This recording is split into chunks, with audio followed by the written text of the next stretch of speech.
May nangyaring hindi kapanipaniwala. Isang grupo ng mga estudyante mula sa pinakaprestihiyosong all-girls school sa Moscow, Russia, mga kabilang sa itaas na 1% ng lipunan, ang dumating sa Maynila para sa kanilang educational tour. Inaasahan nila ang gulo, init at kahirapan.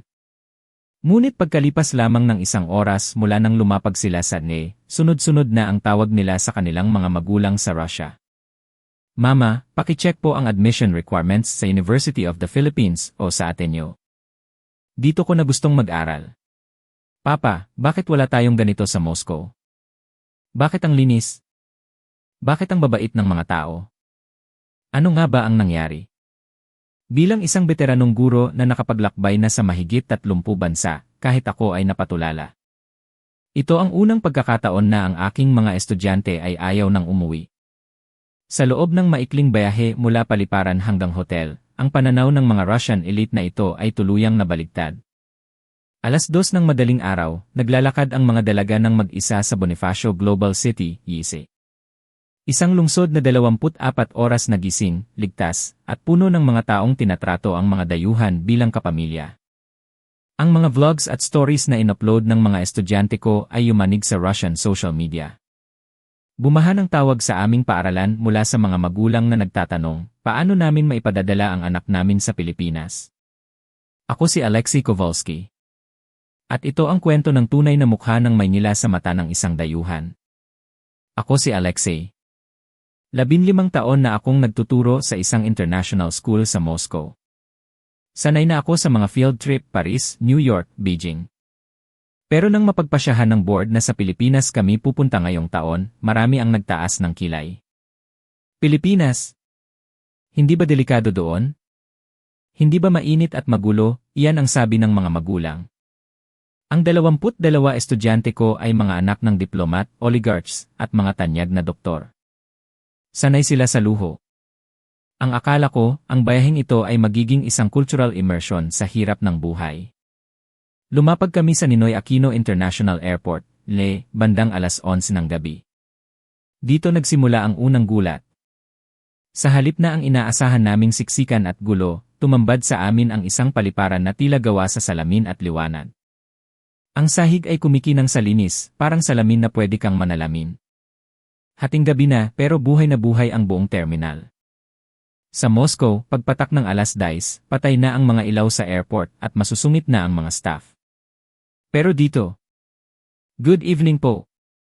Welcome to Manila, bati ng isang janitor na may malapad na ngiti habang pinapakintab ang sahig gamit ang isang high-tech na makina. Nagulat ako. Sa Russia, ang mga cleaning staff ay hindi pinapansin at hindi rin sila namamasin. Pero dito, yumuyuko sila bilang paggalang sa bawat paserong dumadaan. Habang naghihintay kami sa immigration, napansin ko ang mga estudyante ko. Nalalaki ang mga mata nila. Lumapit sa akin si Natasha, isa sa pinakamaarte kong estudyante. Sir Alexei, bulong niya. Bakit ang bango?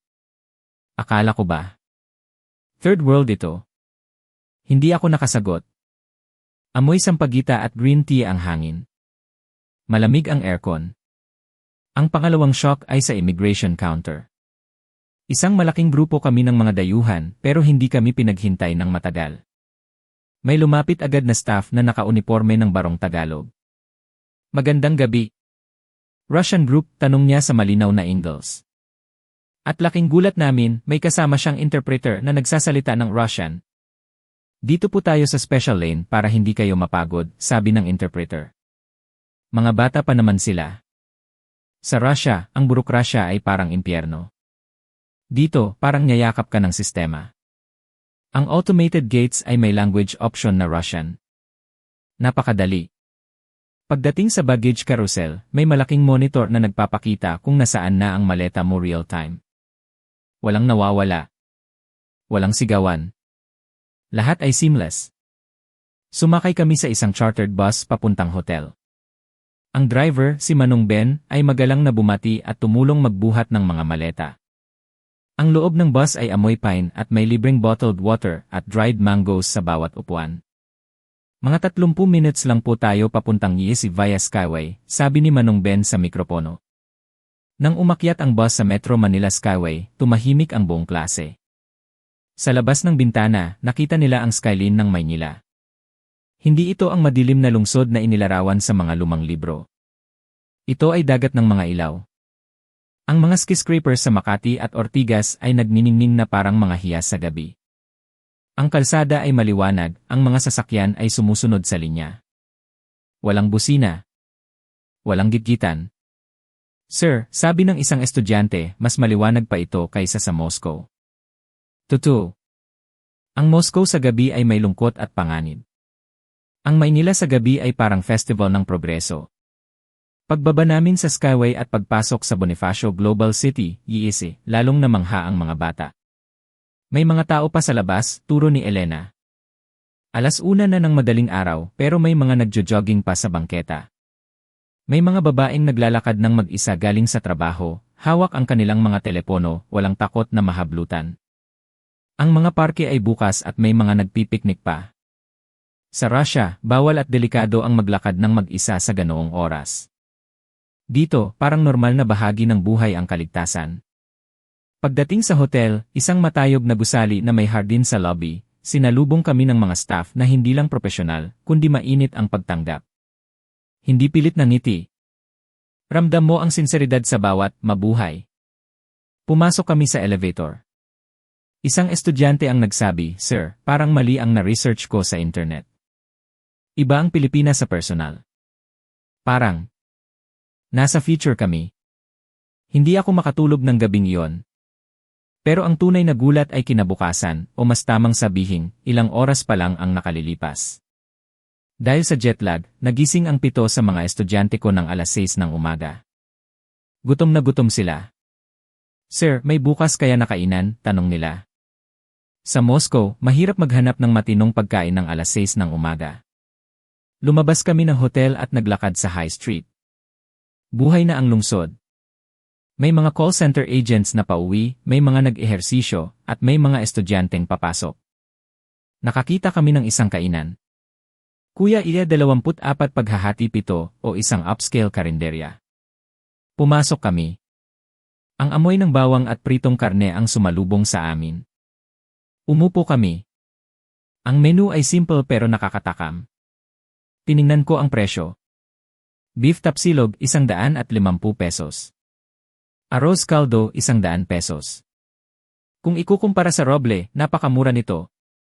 Sa Moscow, ang ganitong kalidad na pagkain ay aabutin ng 1,000 Roble. Umorder kami. Ang staff, kahit halatang pagod sa night shift, ay masiglang kinuha ang order namin. "I-try niyo po ang tapsilog, bestseller namin," sabi ng waiter sa maayos na Ingles. "At ito pong kalamansi juice, fresh." Dumating ang pagkain sa loob ng 5 minuto. Ang reaksyon ng mga estudyante ko ay hindi matatawaran. Si Katya, nasanay sa caviar at borscht, ay halos maiyak sa sarap ng sinangag at tapa. "Sir, ang sarap. Ang tamis at alat ng karne tapos yung itlog. Perfect." Ang tapsilog ay naging revelation sa kanila. Isang simpleng pagkain na puno ng soul. Ubus simot ang plato nila. Nang magbayad kami, nagulat ako ulit. Ang total bill para sa 7 tao ay wala pang 1,500 pesos. Binigyan kami ng waiter ng libreng polvoron bilang dessert.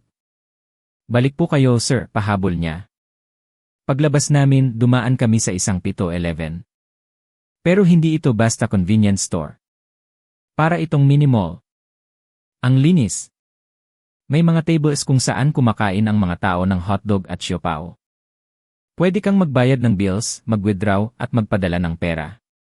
Bumili ang mga estudyante ko ng dried mangoes at banana milk. Tuwang-tuwa sila sa automated cashier. "Sir," sabi ni Katya habang umiinom ng C2, "ang convenient ng buhay dito. Lahat gumagana. Lahat maayos." Kinahapunan, dinala ko sila sa isang karanasan na akala ko ay magiging challenge, ang pagsakay sa tren. Sumakay kami sa bagong Metro Manila Subway. Pagbaba namin sa istasyon, namangha ulit sila. Marble ang sahig. Malamig. At higit sa lahat, disiplinado ang mga tao. Sa platform, nakapila ang mga pasahero sa tamang linya. Walang nagsisiksikan. Kapag dumating ang tren, hinahayaan munang makababa ang mga tao bago sila sumakay. Sir, bulong ni Anastasia, mas disiplinado pa sila kaysa sa mga tao sa Europe. Sa loob ng tren, tahimik. Walang nag-ingay. May free wifi. Ang mga tao ay nagbabasa ng libro o tahimik na nagsiselfone. Walang graffiti. Walang kalat. Nakita nila ang isang matanda na pumasok at agad-agad, 3 kabataan ang tumayo para ibigay ang upuan. Respect for elders, sabi ko. Yan ang kultura nila. Bumaba kami sa Intramuros. Ipinakita ko sa kanila ang pinaghalong kasaysayan ng Espanyol at modernong Pilipino. Naglakad kami sa cobblestone streets. Ang mga kalesa ay nandoon pa rin pero malinis at ang mga kabayo ay malulusog. Sa isang parke sa tabi ng Pasig River Esplanade, nakita namin ang mga pamilyang nagpipiknik. Walang nagkakalat. Kahit ang mga asong dala nila ay may diaper o may dalang poop bag ang mga may-ari. Ang linis ng ilog, puna ng isang estudyante. Dati, nabasa ko na marumi ang Pasig. Pero ngayon, malinaw ito at may mga ferry na dumadaan na parang sa Venice. Ang 5 araw namin sa Maynila ay parang panaginip. Nag-shopping sila sa Greenbelt at Lao Mall of Asia. Namangha sila sa laki ng mga malls, mas malaki pa sa anumang nakita nila sa Europe. Bumili sila ng mga local cosmetics, mga Human Nature at Sunny's Face dahil ang ganda ng quality at ang mura. Kumain sila ng halo-halo at lechon. Nang pabalik na kami sa tahimik ang bus. Nakadunggaw sila sa bintana, tinitingnan ang papalayong ilaw ng Maynila. Sir Alexei, sabi ni Natasha, ayoko pong umuwi. Ang dilim sa Moscow. Dito, parang laging may pag-asa. Pagdating sa Moscow, sinalubong kami ng malamig na hangin at seryosong mukha ng mga immigration officer. Agad na miss ng mga bata ang ngiti ng mga Pilipino. Kinabukasan, sumabog ang social media. Ang video ni Natasha na kumakain ng tapsilog sa giis ng 2:00 ng madaling araw ay nag-viral sa Russia. Caption, walking alone at 2 girl in Manila. Safe. Happy. Delicious. Ang mga magulang ay tumatawag sa akin. Ginoong Kowalski, totoo ba ang nakita namin sa video? Ligtas ba talaga doon? Sagot ko. Mas ligtas pa kaysa rito. Ngayon, inihahanda na ng paaralan namin ang exchange student program sa Pilipinas. Ang bansa na akala nila ay mahirap at magulo, ay naging modelo ng kanilang pangarap na lipunan. Ako si Sofia. Galing ako sa Helsinki, Finland. Ang pamilya namin, ang mga Lindholm, ay kilala at respetado. Ang ama ko ay executive sa isang malaking paper company. Ang ina ko ay propesor. Ipinagmamalaki namin ang Finland. Ang education system namin, ang social welfare, kami ang happiest country in the world. Kaya ganoon na lang ang gulat ko nang sabihin ng kuya kong si Marcus na magpapakasal siya sa isang Asyana. Sino? Tanong ko nang may halong pangamba. Si Saeko, sagot niya. Taga Tokyo. Pero nakilala ko siya sa conference sa Asia. Wala akong alam sa Asia. Para sa akin, ang Asia ay magulo, maingay at paunlad pa lang. Kahit hapon si Saeko, ang tingin ko sa kanya ay iba. Mababa. Nang ipakilala siya sa pamilya, magalang siya. Matalino. Pero sa loob-loob ko, iniisip ko, swerte niya, nakapangasawa siya ng European. Sa mga family dinner, lagi kong ipinapamukha sa kanya ang galing ng Finland. Alam mo ba, Saeko, libre ang pag-aaral dito hanggang sabi ko. Ngumiti lang siya. Opo, Sofia. Maganda po talaga ang sistema niyo. Sa Asia rin po, pinapahalagahan namin ang edukasyon. Nairita ako sa kahinahunan niya. Isang araw, niyaya kami ni Marcus. Mag-family trip tayo. Sa Pilipinas. Pilipinas, napataas ang kilay ko. Mainit doon. At developing country, di ba? Kailangan pa natin ng maraming bakuna. Maganda doon, Sofia, sabi ni Marcus. At malapit sa puso ni Saeko ang bansa na yon dahil sa trabaho niya. Sumama ako pero labag sa loob ko. Lumipad kami mula Helsinki papuntang Singapore, tapos connecting flight papuntang Manila. Buong biyahe, hindi ko kinakausap si Saeko. Nagbabasa lang ako ng libro. Paglapag namin sa pagod na ako. Inaasahan ko ang mahabang pila sa immigration. Hawak ko ang aking Finnish passport, ang pasaporte ng isa sa pinakamataas na bansa sa mundo. Kampante ako. Pero pagdating namin sa immigration hall, may lumapit na opisyal kay Saeko. Ma'am, Japanese passport holder, tanong ng opisyal sa magalang na Ingles. Yes, sagot ni Saeko. Please, this way to the ASEAN-Japan Special Priority Lane. Natulala ako. Si Saeko ay iginya sa isang carpeted lane na walang pila. Kami ni Marcus, na Finnish din, ay itinuro sa General Foreign Passports. Pumila kami ng 40 minuto. Si Saeko. Wala pang 5 minuto, nakaupo na sa lounge, umiinom ng mango shake. Paano nangyari yon? Tanong ko kay Marcus habang nakapila. Sofia, sabi ni Marcus, ang Japan ang isa sa pinakamalaking investor at kaibigan ng Pilipinas. Ang mga Japanese dito, tinatrato na parang royalty o diplomat. Nang makalabas kami, nandoon si Saeko, hindi man lang pinawisan. Sorry, Sofia, sabi niya nang mapagkumbaba. May kasunduan kasi ang Japan at Pilipinas para sa express entry. Tumahimik ako. Ang Finnish passport ko, na akala ko ay susi sa mundo, ay pinaghintay. Ang pasaporte ni Saeko ang nagbukas ng pinto. Tumuloy kami sa Okada, Manila at Shangri-La at the Fort. Habang binabagtas namin ang Rojas Boulevard at EDSA, nagulat ako. Ang mga gusali ay nagtataasan. Ang mga malls ay higante. Ito ba ang developing country? Tanong ko sa sarili. Sa hotel, nang makita ng receptionist ang pasaporte ni Saeko, lalong bumaha ang perks. Inrea. Lindholm Tanaka. Dahil po sa Japanese passport ninyo at partnership card, upgraded po kayo sa executive suite with Manila Bay View. Kami ni Marcus ay nasa standard room. Si Saeko, ang babaeng minamaliit ko, ang dahilan kung bakit kami nakakatikim ng premium service. Namasyal kami sa Giese. Para itong Singapore o Tokyo. Ang mga tao ay fashionable. Ang mga kalsada ay malinis. Pumasok kami sa Mitsukoshi Mall sa Giese. Nakita ko kung paano igalang ng mga Pilipino ang mga Hapon. Hindi dahil sa takot, kundi dahil sa admiration. Sa isang high-end restaurant, ang chef mismo ang lumabas para batiin si Saeko nang malaman niyang Hapon ito. It's an honor to serve you, ma'am, sabi ng Pilipinong chef. Nag-train po ako sa Osaka. Nagsimulang gumuho ang yabang ko. Sa Europa, ako ang bida. Dito sa Asia, sa gitna ng umuusbong na Pilipinas, si Saeko ang bida. At ang Pilipinas mismo ay hindi ang bansang akala ko. Ito ay bansang puno ng enerhiya, pag-asa, at yaman na hindi ko nakikita sa matandang Europa. Lumipad kami papuntang Cebu para mag-beach. Sa Mactan Cebu International Airport, ganoon ulit. Ang ganda ng airport, gawa sa kahoy ang bubong, parang resort agad.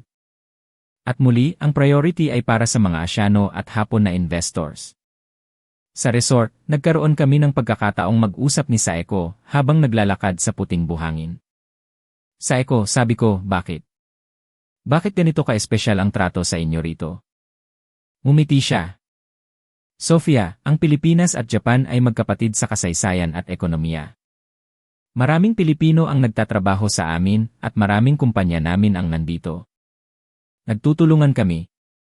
Hindi ito tungkol sa kung sino ang mas mataas. Tungkol ito sa respeto.